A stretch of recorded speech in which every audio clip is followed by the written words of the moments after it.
Je m'appelle Daniel Digna et vous écoutez Vitamine Sud. Entrepreneur, CEO, créateur, sportif, j'ai décidé de rencontrer celles et ceux qui font bouger le Sud. Des parcours d'exception, des personnes qui ont osé, qui ont échoué, rebondi et trouvé leur manière de réussir. Vitamine Sud, c'est votre dose d'énergie pour croire en vous et vivre vos rêves ici. Bonne écoute.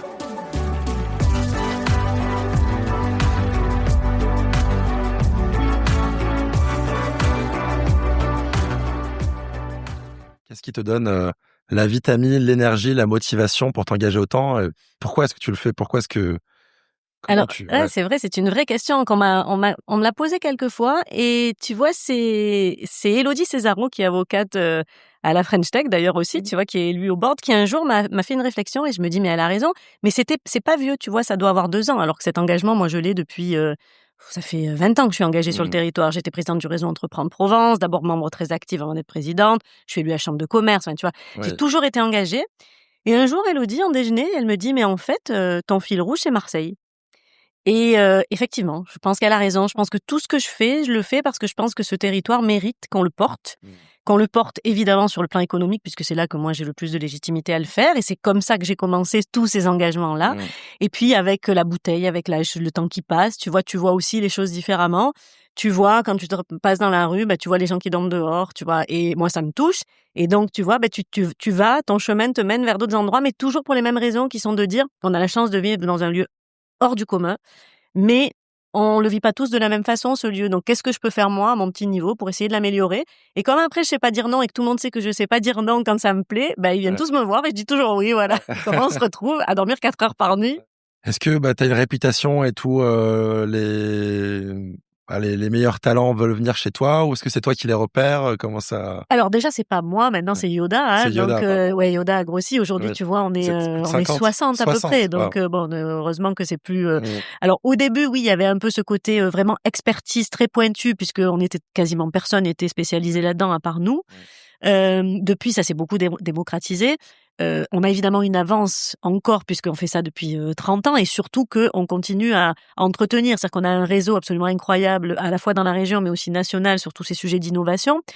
Et puis on est aussi très impliqué dans tous les réseaux de l'innovation et notamment la French Tech. Donc les incubateurs, je te parlais d'Aix-Marseille Université, la SAT, l'école pôle de compétitivité, tu vois, tout ça. Un réseau aussi. Oui, un réseau énorme qui nous connaît. Alors moi j'ai défriché et puis je suis toujours là, donc effectivement les gens viennent aussi parce que il y a une réputation, parce qu'on travaille beaucoup et qu'on continue à faire ce qu'il faut pour maintenir la qualité. Et donc oui, on est dans un stade où c'est plutôt ça vient plutôt à nous plutôt que ce qu'on va vers les gens pour trouver des clients en tout cas. Mais on est toujours très curieux de ce qui se passe dans l'écosystème. On essaie toujours de lancer toutes les nouvelles initiatives, d'être partenaire, tu vois, d'apporter aussi notre expertise gratuitement au début pour lancer les choses. Donc bon, c'est aussi un échange de bons procédés, tu vois. La faiblesse, c'est donc peut-être le financement en amorçage. Oui. Est-ce que tu en vois d'autres? La faiblesse, c'est disons que si on veut avoir plein de go jobs, plein d'Ombrea, plein de même de skippers, les avis vérifiés. Oui. Il y en a plusieurs et ça va te faire le pont avec la suite en fait, c'est que quand tu veux pouvoir passer à l'échelle, il te faut du personnel qualifié. C'est l'autre point noir. Donc, tu as les financements qui sont, donc l'éducation ou même les structures. Il y a assez peu de structures d'ingénieurs ici, si tu regardes. Tu vois, donc, ou de structures qui permettent de former des gens adaptés aux besoins du marché. Donc, c'est vrai que faire venir les talents, il y a le soleil, ça fait venir les talents, mais ça fait pas venir tous les talents. Et il y a d'autres problèmes qui font fuir les talents aussi. Tu vois, donc ça, c'est le deuxième problème. Et le troisième, c'est le foncier. Il faut de la place. Et donc, il faut des volontés de politique publique prêtes à dégager des moyens pour faire venir ces structures de l'extérieur ou leur permettre à celles qui grandissent ici de s'implanter. Et ça, c'est un vrai sujet. On a un problème politique. Enfin, moi, je le dis sans aucun, je m'en fous. J'ai passé l'âge de m'emmerder avec eux. On a un problème de politique qui, ici, au lieu de t'aider, te mettre des bâtons dans les roues si tu es avec l'autre, tu vois. Ils jouent pas collectif. C'est du copinage, quoi. Ouais. Ils jouent pas collectif, c'est même pire que ça. C'est-à-dire que si tu es avec l'un, t'es forcément contre l'autre. Ce qui est complètement con, en fait. Tu vois. Ouais, c'est primitif, voilà. C'est t'es pas bien l'idée, mais ils sont primitifs. Ça, c'est bien. C'est parfait. Non, mais tu vois, et je trouve que c'est vraiment dommageable parce que du coup, l'écosystème de l'économie de ce territoire, il se construit sans les politiques. Tu vois. Et donc, elle a un jour, au détour d'un apéro, en mai 2023, tu n'en as pas trop attendu avant de faire les apéros quand même, me dit, moi, j'ai toujours rêvé de créer un institut interculturel de la Méditerranée. Je lui dis, qu'est-ce que c'est ce truc? Il me dit, c'est un institut où tu pourrais mettre au service de la société civile les outils de l'interculturel pour refaire société, mais pas n'importe comment. Moi, ce que j'aimerais faire, c'est le faire avec le monde économique et par le faire ensemble. Et là, je le regarde et en fait, tu sais, comme un puzzle qui s'aligne dans ta tête, tout qui se met comme ça. Et je me dis, tu sais quoi, je lui dis, on était un peu avinés sans doute, je lui dis, tu sais quoi, en fait, on va le faire. Et il me dit, mais non, c'était mon rêve quand j'avais 30 ans. J'ai dit, ouais, mais en fait, on s'en fout, on va le faire, tu vois. S'ils veulent pas me rencontrer, sinon, on va le faire, tu vois. Fort, wow. Et donc là, je me dis deux choses, je me dis, écoute, il faut que je le présente à Philippe Pujol.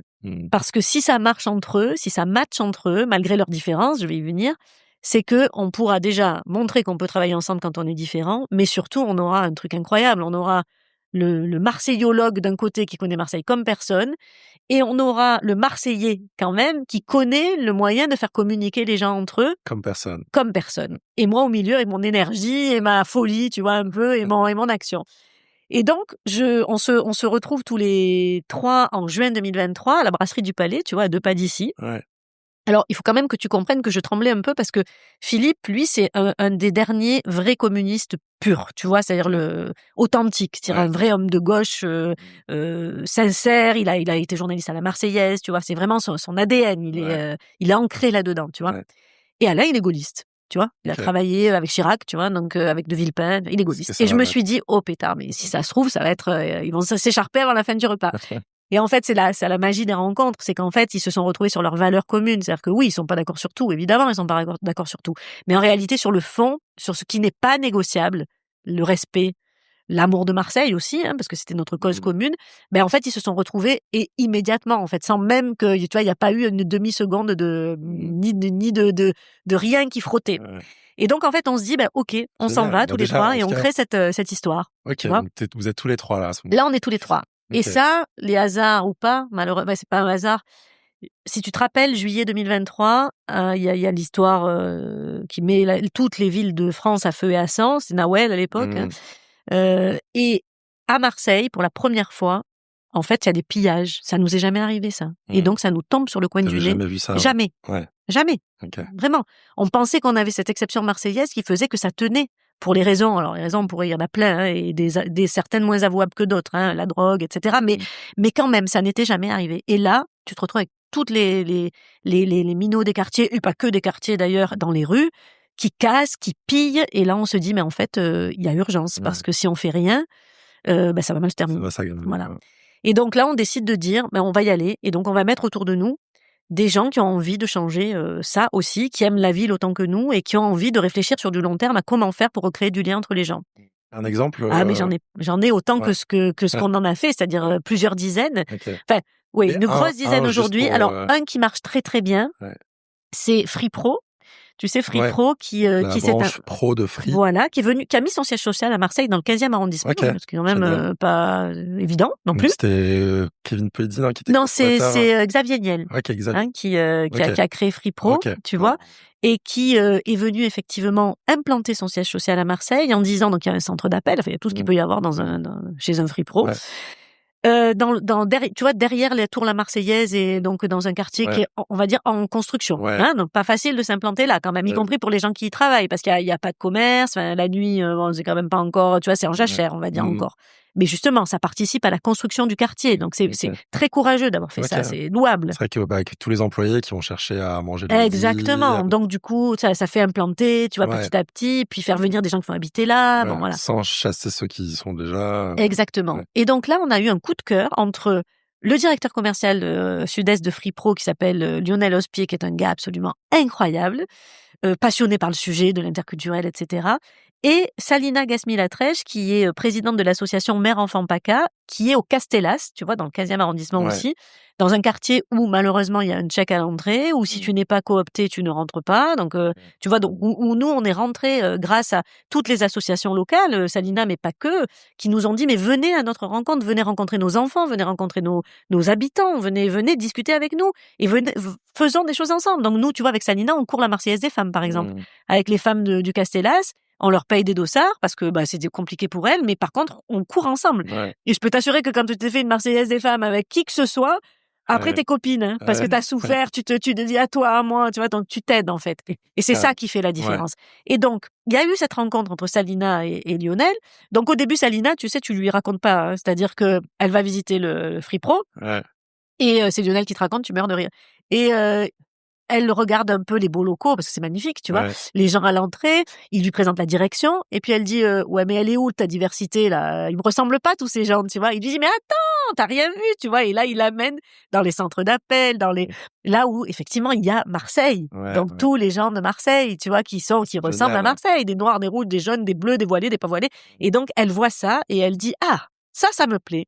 Donc là, maintenant, je suis d'accord pour t'ouvrir les portes du quartier, te faire rencontrer les jeunes du quartier, qui seront peut-être tes salariés de demain, mais on est dans un moment où nous, ce qu'on demande dans l'interculturel, et c'est fondamental comme notion, c'est ça qu'il faut comprendre, c'est qu'il faut de la réciprocité. C'est-à-dire qu'en gros, si je te donne quelque chose, tu me rends, tu vois. Parce que sinon, t'es pas sur un plan d'égalité. Sur un partage. Et du coup, tu fais perdre la dignité aux gens. Et ça, c'est fondamental, mais ça ne se fait pas.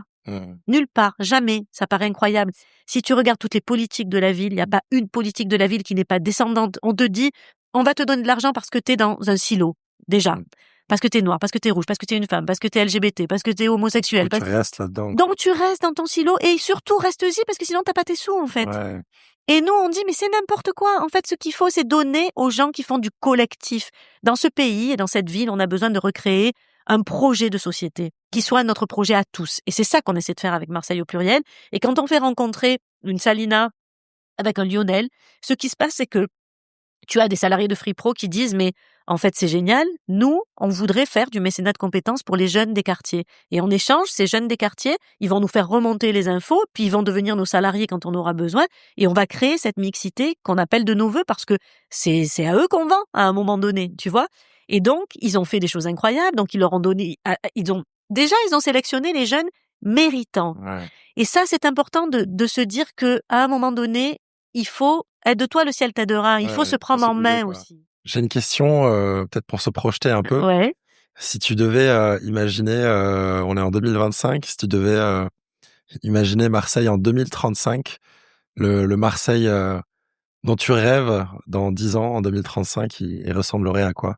Eh ben, il ressemblerait à Marseille où quand les gens te disent « je suis Marseillais », ils te disent en fait « je parle de la même ville que mon voisin de l'autre arrondissement », tu vois. Donc à Marseille déjà, où la mobilité n'est plus un frein, il faut quand même dire que cette ville a été construite pour que les gens se rencontrent pas, quand même, hein, et qu'on a un vrai sujet à relier les quartiers de Marseille entre eux. C'est-à-dire que tu sais quand même qu'il y a des enfants des quartiers qui habitent à 2 kilomètres de la mer qui n'ont jamais vu la mer parce qu'ils savent pas comment y aller quand même. Donc voilà. Donc déjà, un Marseille qui soit unifié sur ce plan-là, un Marseille où tout le monde ait la conscience collective que c'est notre bien commun, Marseille, de quelque quartier qu'on soit, et donc un Marseille qui soit avec du civisme, donc moins de saleté, plus de propreté, plus de prendre soin de notre ville et de notre bien commun, et puis un Marseille où on pourrait indifféremment parler toutes les langues et entendre toutes les langues, tu vois, en se disant t'es pas comme moi, mais je vois que t'es Marseillais, en fait. Et arriver à se dire des bonjours. Ouais, et à se dire des bonjours avec un grand sourire, avec le soleil dans le sourire. Voilà, exactement.